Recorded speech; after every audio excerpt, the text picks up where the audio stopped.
Lodiero makiloyo puonye ya pa district gutolo rwagang kwan makiloni Gori Primary School pene kot ma ochwe orarwa odi kwan ka obaro Jimapol mapigitego ilo komponye gang kwan ni enim obekero botin man kilo muken mapol madon tipi intini yup melo kange mojin entoka ngwachakren wiye madir ka waduchen omete kan kikore.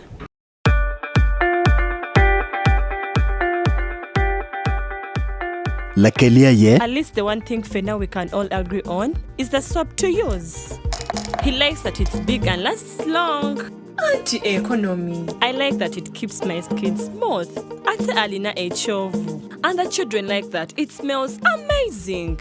Everyone is happy. Movit soap comes in 4 fantastic flavors. Movit family soap is truly soap for the whole family. Movit. All day confidence.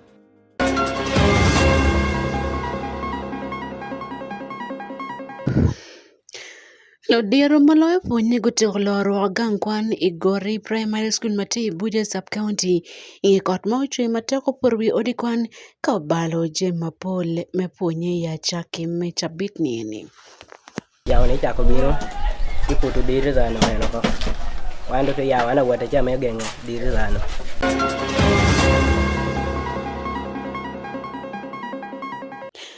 Lojat magiti chuko weni ya Arua City gi peyome komdo tela mai district man ni goroyo wakalo komchiwi bie ikit mechat mekwanyo dano magicharo itengudi. First of all, this is a private market. There was no official communication from the council to us.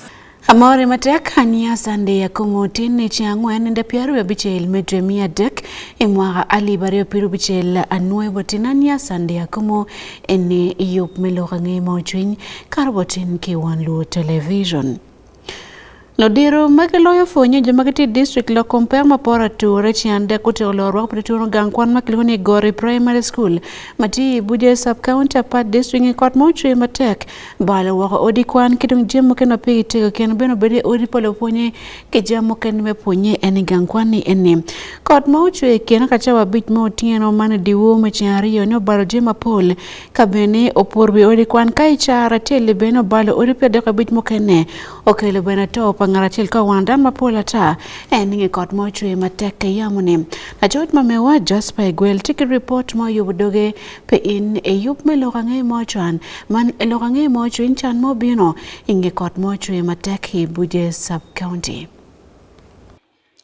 Gori Primary School uberi chukula chel na meti gomale buye da uberi mena ma uberi ma gamende meti ya Pai district uberi skula chel ame kom karman tike rotina me karmi abiro koche doko nyala meti kuna he umi tina gi me kla biro tia me ber ker karme bure school mane tute me yo punya ramatino magi school mana me kono tike uri kwan dogang angwen na me gamente no bino ber ke kar me gero medicom doga bora me nyale kuna he bino ber ke kar me gero ento uri kwan na me nyale no bino gere kuna he doga boro tia me no gora te ha bedo goro uri kwan na me nyale no bino ber ke kar me gero kuna he we hotel ma Pai district mo hani okatu tia mo kel chaho rapo uri kwan doga ngwen na mo nyale no bino gero me wek te konyo ko kom punya kuna ya medical men na me gamente no bino gero doga ngwen tame potia ben ento gumaraj ichenga yokono ko tamenu te chwe kriyama duong bino ber ke kare me putu ko che wi uri kwan doga ngwen na me gamente bino ber ke kare me gero kuna ya mano we kum chaman kwan na metia menu awot kuna ya gamente ma pach por ber ke kare me joko ko pitutunu yaw ni chako biro iputo diri zano eno ko wando to yaw ana wata chama gengo diri zano chamo yame gengo diri za cha gufa yaw cha tino ya wako yaw cha tikwanye we ko cha wana wata cha tino wako tino tibi bolo wa hakane bero duj chamo yaw cha bino bolo wa kan wata cha ti ya ti donyo ho en ti ya me ngwe ti ngwe me do tunu la nger ayameno gwe bar kan ti ya cha ko ya do ko gwe bar chel ti go nyi me kakane cha go nyi me en ti rete pin puti kanya kino me ya malu ti ngwe ti o luongo jo ken no jo maro la puti center ti o lar bo jo cha lar bo jo cha ti binu cha me jo binu jadi binu ma wan puruk no wano kan ko kan wana de jo ken ti buru ka cha Udah kane kacha. Gino timeni inero classes upala kupitia. 2 desks. Kenero machitia ja. Pero ti des nguri des bless eno to kana ro gina pa. So that you'd go to less enter man dok apart to udo medwa de very big blow. I have books. Scholastic book by na mono poyen wilo. And the school much will look. You know, we have just bought new books. I mean, it was worth 560,000. Enter my book in a world, you know, put away office. But the Amadok on a condition. And others cannot be put in place. Chahare kan wora ka to kanisa chate wod na kusha kan du hido no ibar kenani bar kwa ya te be wi otien te orete ka ka cha do kan orete ye ngiru te dok ngida titi te dok kwa nyo ken me dok wod kere te ngiru do nga pol wod kere kunu porta te dok ngol sim dok te tun bora me koni iya muri ha me ti vile chelle jo adek ti ame orro mo ko pin ento ario jo kwa nyo pod ko eto tia goro achiel tia me ko mero tumo ko ateda mi to er me koni gol ma hena ko mero tum cheda kwany dang to duga report ni atina hedango kwany so aya ishukun kan chawa bor me wo ata kar kana to ye yeta atenu ni atina to ateteni bera tina nyaho me mo hario keru tina rio kena me tia goro kere to ya me da ba do to ko che mano jono wo me ni tu chala ko da hata la paji dika koni kine me chawa de eka ishalo pot pero ra tio dushu eto reporter me do tunu bora kere na me achichok kere area me center kan me no ko tie kere ti chukena ni no pot wi guda ro pier de fi angwen me tia mo to tora ko chena wana game boto nywal me donga school tio kere wi nywala chela shel pia tina shel tumia bichi mia bichi Man chena man. chena me PTA building fund Ger gerni kaumber gina yoto. Chen ni peda anuore ke chaken koti kanata chen ni petra nuore kan ke ken koti kanata pien peti ginuru mo akar pi po ko peti por mara jote mo opur adunga disi kan pi yelo atek toal ka korro med atek pi da po beru pi me yae nam pi do beru pi me mollo ka pi kor pi duong ka pelle tuta got te pelle ping te kan gole tel modu ko dushu tell you ko me previously no ye classes ni du you pon pi na company du pon pi ko obino time me yele me tam nyu kanti kan rach o kop chukulu ter kan no kene eto te no kop chukulu beru gina tek ame gufu ame kop school te beru bena pe me achelo pi bino pon kan report dango cho chwala me ario ngo kan do timere pe dang do por kan endin dong me adek eto ko tieni ape ko ken ko tieni ginoro mo ti ye cham ni ngo tie do wana tam ni this time me na mo ti ye ni o goyo na hado golle do rama go adu me ne ni ngo gamento bino konyo wa pien ka ko gina chal mano ti ye pengo ken jo konyo no do wan ko no wan da tingo ti Uganda Ya nyim do ka ba konyo wa amechien na no no nen adung di yo me rocket focus do go do ke igorikan. We have done this in other schools. Barangeo ni school li wa idwa ko wiye malo gamena bo do ko wiye malo that one there is no doubt. Si matero dana me ro ket we want to know kit yen matai ma beze ke chak pien retunga cha. Wa ko kon kin me joko yamu. Twere pen kantie ma yom. Ya Ramadan ye. Pehoman na mo berger kare mengole we he kom chawaman punyere pedong tia timere school me gorik na hawangame pehoman berger kare meti hiering P1 Low Television Jaspergwel I Apach District Kawadiri ya ruwa pator maliet magicha ko loko michati tenguri tikelo keda mateke chwino chad magiti chuko wino mati ya ruwa city ngenwani mono timanti timakakada bwen giroye loko mchuni bibie mati balo yubmene nike wego city meno birma be wek padako kelbene bore kompo padano Miria matingat matiko no ki makebalo kios neka chati tenguri mana kikere gawene mono kere odi mana wiyali owane mono dola kodoro per matek piano potoro mangiti mo di women in the piru angwen me jumia dek obara jema dama pol mukene beno ngoko gen we ngok Tutwale kabel mapole chat mano down to yete ngudi man kinete lobidra man market. Chuk macharo red pat South Sudan kidong Chirabi ikien ka chat mokene mati ya Arua City. Wanen loke ni keyboard Robert Ariaka yom chwin pa kelo chat magiti ya Arua City. Pibala ka charo potoro motime ikumbala ka chat pa jumeti chat nyo ukar biacharo meki ikawot pa wegitien man itengudi madon City me Arua. Kamero me chat man stool mia ngwen ki piara biara we ario kidong ge kema mogo makibolo me chat mia re pirwa ario ki goy ki woko mano tie palo chat ali bachel ki pirwa ario magiyele eni chuko wino mati ya Arua ni. Miria oweni owel ti chuk parwede ma ochako bere kene dok bene peno guno ke ruar ga meken ma ki bot kansin me biro bolo chat magiti chuk ma ono fut piye ki goyo piny malupe ko potor ma otime diwu menende piru angwen medremia dekene. First of all, this is a private market. There was no official communication from the council to us, either written to show that they are coming to do demolition, neither to the landlord.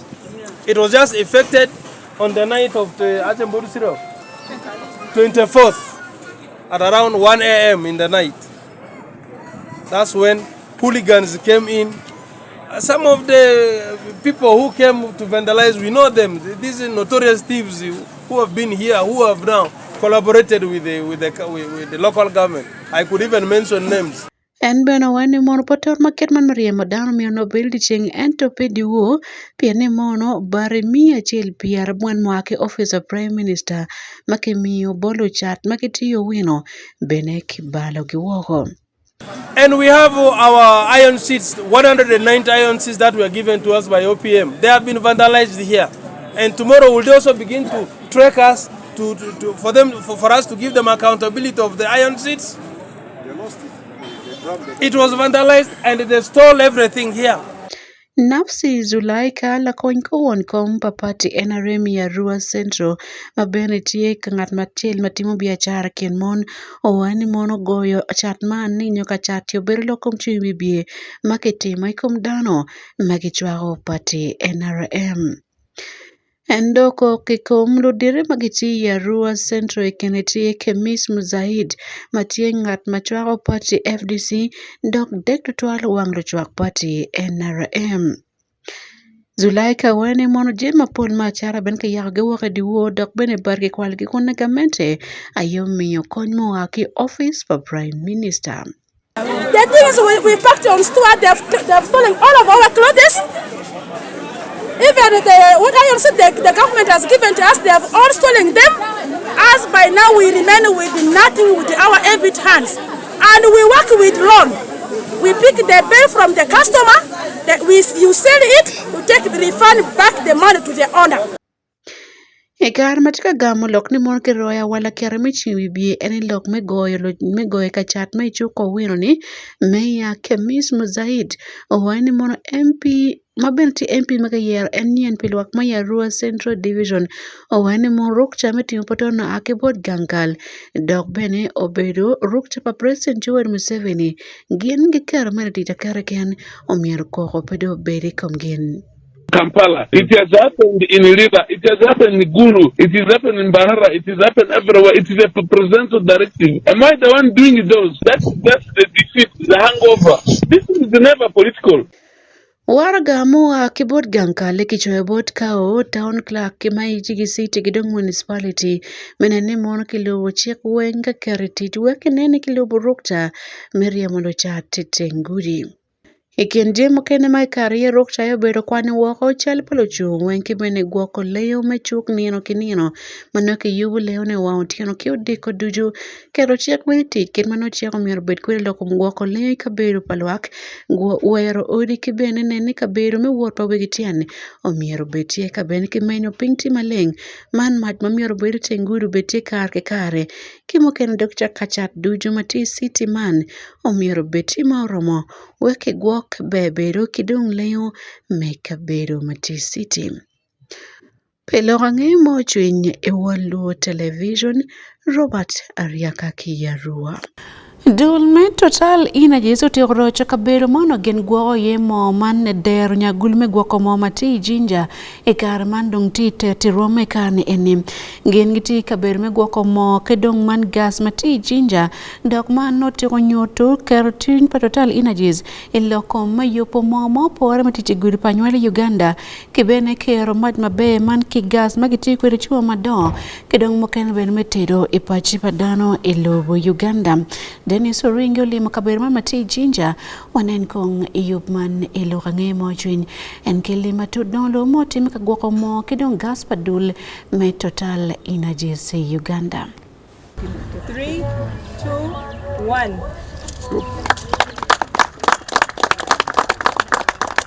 Dul company matimo kloka pa mo man kuyamo majutiyu kude mitedu Total Energies Marketing Uganda Limited gidaro ni yabo kabedo migi madit magibeshitiyu kude mipiku yamo mitedu magiluoro ni dhano mautie ijinja. Company Total giwachune ya yik eni obeshi ketu dhano obeshitiyu kuyamo mitedu mautie maber loyo yen maka madano tieka nitiyu kudem. Kabedo ne mauti jinja i industrial area ya obeshishako kanipiko yamo eni kudi iem. Mania ya kabedo ne juyiko kudiru moku kende mamitere milem luoro yamo mitedu. Iyabo kabedo ne maobedu Shingasadek Mandauro, Managing Director pa Total Energies Marketing Uganda Limited, Olufeni Babajide wachune hiya yik eni tia shell ikin lembe makampani eni utieka nitimu ni gwako switch mutia kuwam.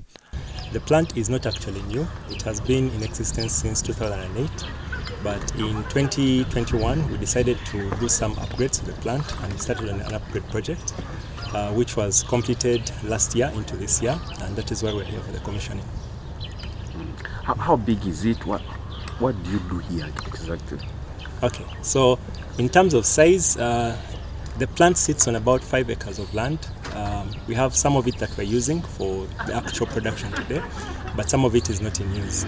In terms of storage capacity, the plant today can store up to 114 tons of bulk LPG, so before it's put into cylinders, and it has a capacity of producing up to more than 40 tons a day, so 40 to 50 tons a day. How was it before refurbishing? So before refurbishing, it used to have about a capacity of 30 tons a day. Yeah, so it has significantly increased in terms of how much it can put out per day. So here we do filling for both gas cylinders, the cylinders that you buy on the market, but we also do filling for bulk LPG trucks, so trucks which go to industries for commercial production.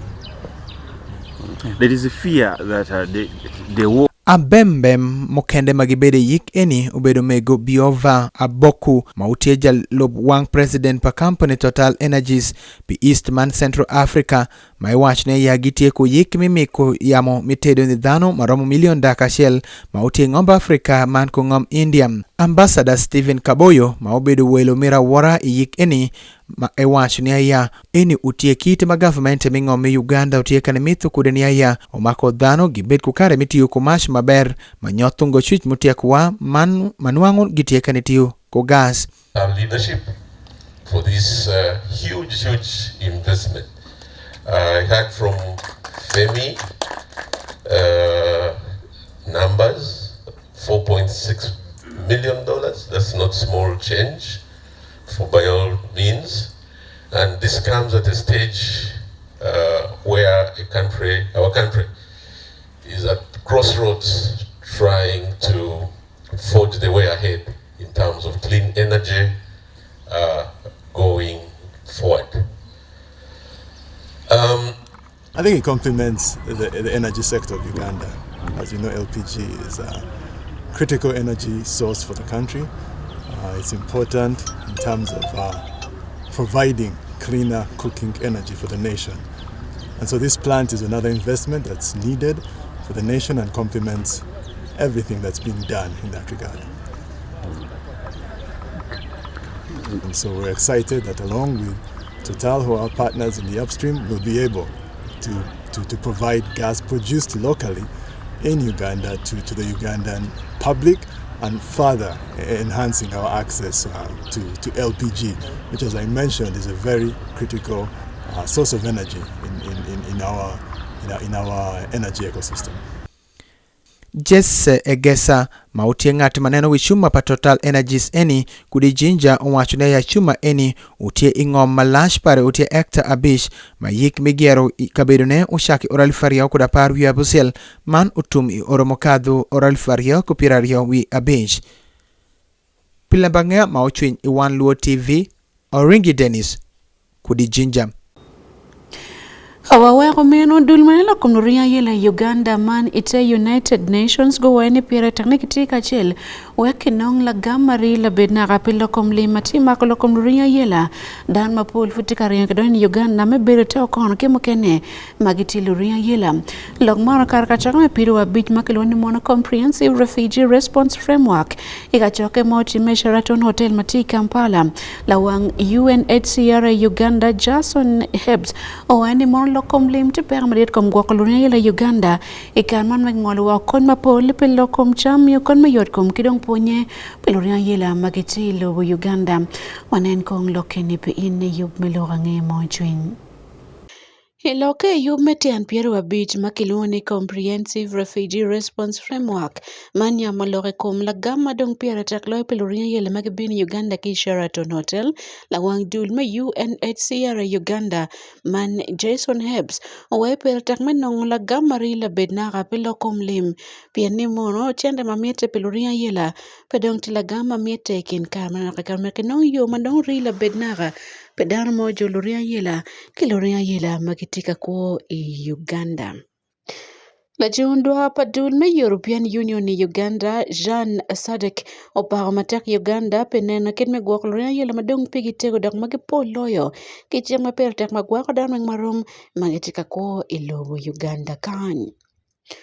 Minister Matide Pilokom katika neno Pilokom perma pato akiluria yela Lilian Abeyo mogani gamente tikijima Paul Maogo yup iye piluria yela magatika ko ilobo ni Kariman. Uganda Karaman tikedong luria yela mapol loye Afrika de nambario kabene kitiki luria yela makar milionario kulo ilobo Uganda kan magatika ko Itumpa mwaka te Uganda no teka joloria la makar miliona chel tonne abungwen polgi aki lobo South Sudan kidong Democratic Republic of Congo mukene yaki Somalia, Burundi, Sudan ki Eritrea. Mon kilotia na yepo loeti % Pierre Bor polria la magiti lobo Uganda kadong bene polgiti kwe kabir modo la bole Kampala.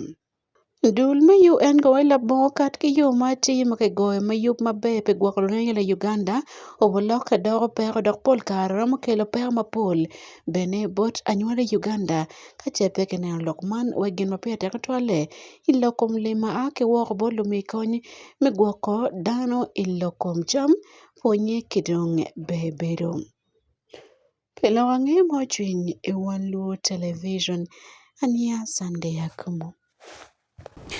Higa mapat ki lobo Uganda ki South Africa i Cape Town lok mateko tuge kar magamente makono tika neno kit mechako goyo kono chel madit makibichwea chwea weko gongworo wikamalu chan kuo yeteng Cape Town wek pada okele wichi wang ikom dano ki wang luri mano limpin magichero i lobo South Africa dano mapol wani mono mando bo weko loka doko per madit tuwale kabir madanti kamachanti mateko tuwale eniteng Cape Town onen report ni pin itineno yup mele wange mochwin ki One Luo Television wanen kambiti kar duchen wachero ikom lugange mama biachara Wol man ka kichweyo bone obabelo kilomita bungwen do bopoko kingwire matiere kabero mati badega madit loyo ki kabero mati ogolo chan mapol magitika ko i Cape Town. Mon matime komulin pinyi area meno polkara akidan makiti ko pero dok bene poleti ye ya konyoche yo jami goe wang morka kidong bene keto ambush moga lieli ken yo madolo ka dok pero bodkamente ilokom limo piny. Dana chel makingolo wiye ken yo tila dwa morka Mustafa Hashim owani mono kache mer gwa kol mer gwa joman go temgin ma igi miro kadongi weho in makwo makboro Polkar miyo luoro matek boro limpiny magiti area ni. Young people, young guys robbing Ubers. If you want to go somewhere, the Uber system is not coming here to fetch you whenever you are in anything, in any danger.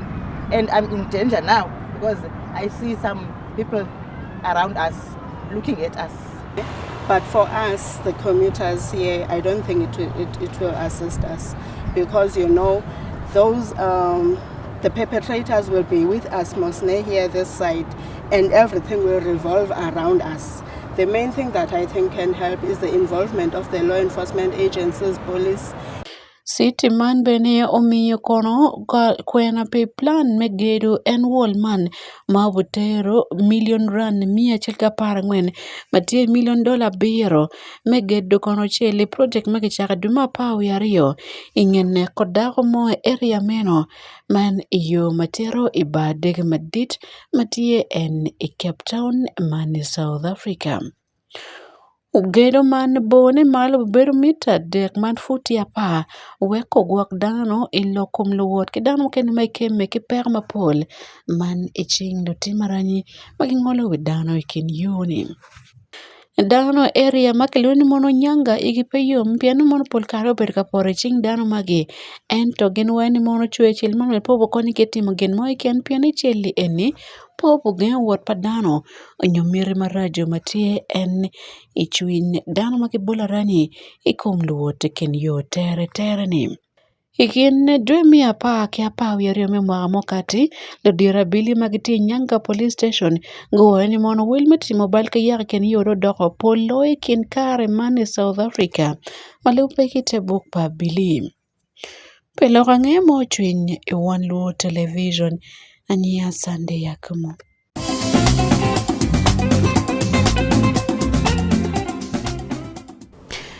Kimiyo tam kidul sako magiti ya ruo mecha kotit kachel e wang dano kama lengi mena tet kotit kilim wek geno beche ka ben ke don kachel welo member meti mapol en e don dun me sako madano tikwere mapol en ya ruo city koloni lok mano karo kone kare meka choke mario man ka chako bero mwaki mwaka pa dul me Amato Walo Savings and Credit Cooperative Society Limited otime Rosaville Hotel mati ya ruo city neno megiti lokom dongo biachara ni woki sako man keten kolumea magiti itimo biachara kedong kachel itimo biachara kedong bana dongo lim kachel kiriemo chan ikindano magiti West Nile. John Paul Opio tiki ripoti kumlugangia me biachara. Jumemba mia matualo sako gishokri karashelo niluodhu batiantish migi mitumpo orumelo lifario kupiraro ya bit ninanu ya kite magibolo klimba migi uotunye nedi kinde majubero kaniluodhu batiendaduogi migi jawang jawiye olema anet ufo jumemba migi cheke pinenu ya gitimu tish maber nigwoko sumba migi maber ewa chenia sako eni gishikri ni timu tish migi maber mani wo kuraduogi matira ni jumemba migi cheke. Have very good governance systems.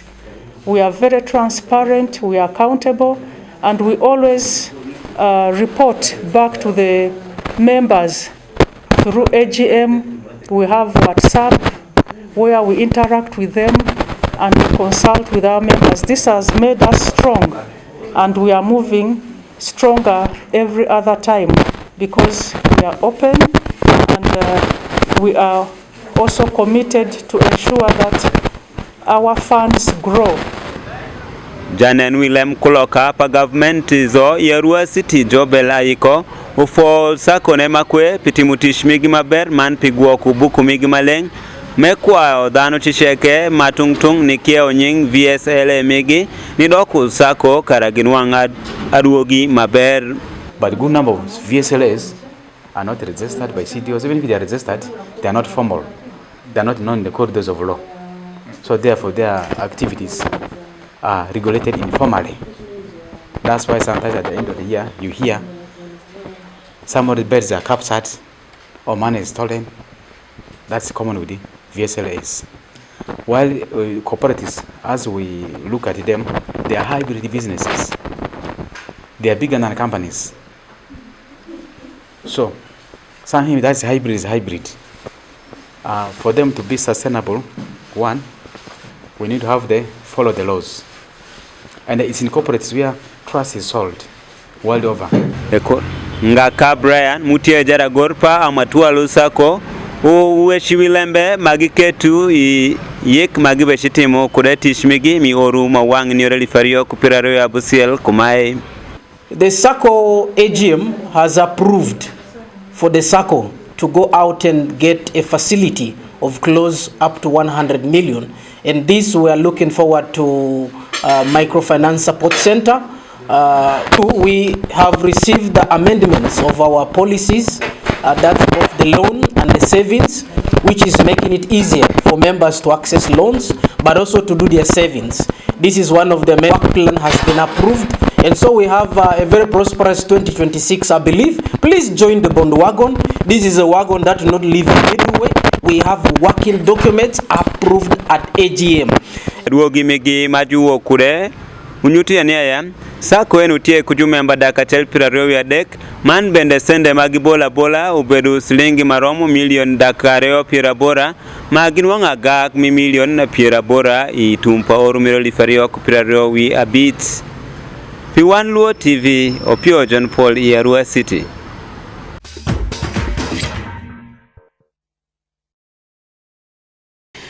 Welcome to Roto Mefufa Big League Mountain Map Chabin Mepiari no Birma Bay bot Blacks Power FC Magono Lo Chiko Makaro Karunji FC Mentunga mo district onotum Golo Arioi Komachel Ikintum Kano Berutie Bene Bright Stars Geno Makachele Komachel Kinebi Central Kadong Kata FC Geno Goyo Young Elephants Academy Gola Chele Komtongweno Ikintum Kano Berutie Birma Mepiari ne Mefufa Big League Monday Karmanti Rome quarter finals.